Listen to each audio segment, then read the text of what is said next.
The plants were having a party.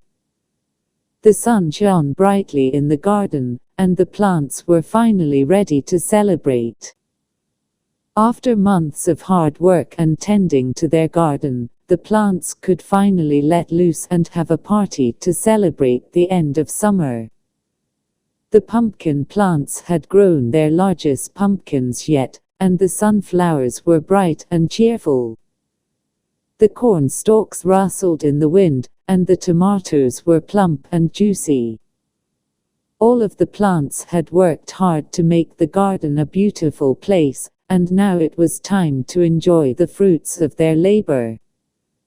The plants set up a picnic blanket in the center of the garden and began to prepare their favorite snacks. The tomatoes were diced and mixed with onions, garlic, and herbs to make a delicious salsa. The corn was cooked and buttered, and the pumpkins were hollowed out and filled with a sweet and creamy filling. Everything was going perfectly until the zombies crashed the party. The plants had heard the rumors of the zombie horde, but they had never seen them before.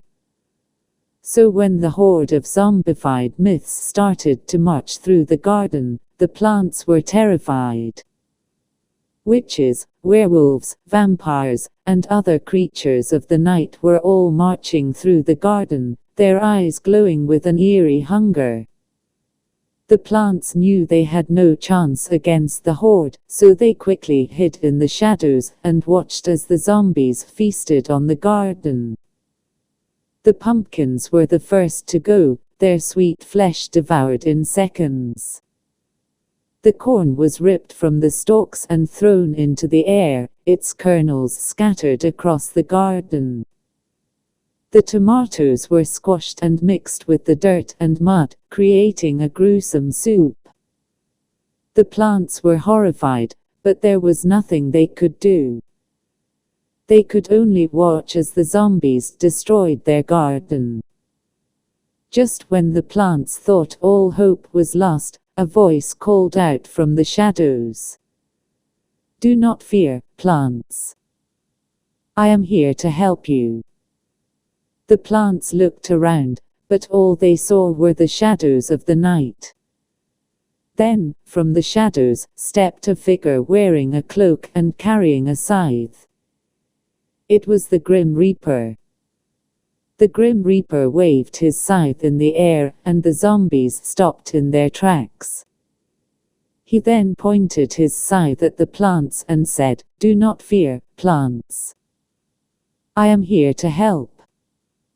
I will take the zombies away and give you back your garden." The plants were amazed. The Grim Reaper had saved them from the zombie horde. He then turned to the zombies and said, "Go now, you have no power here. Return to your graves and never bother the plants again." The zombies obeyed and slowly retreated, leaving the plants to pick up the pieces of their garden. The Grim Reaper then vanished into the night, leaving the plants with a newfound appreciation for life and the beauty of their garden. For the rest of the night, the plants celebrated their victory and enjoyed the fruits of their labor. They ate their snacks, played games, and laughed until the sun rose. Every year since, the plants have celebrated Halloween by having a party in the same spot in the garden. They celebrate the Grim Reaper's gift of life and the beauty of their garden. They also remember the zombie horde and the courage it took to survive that night. For the plants, Halloween is a reminder that no matter how dark it gets, there is always light at the end of the tunnel. Yay, the end. Oh right, yeah, I have to do this stuff now. Like, comment and subscribe. And please watch my other videos and comment ideas on stories.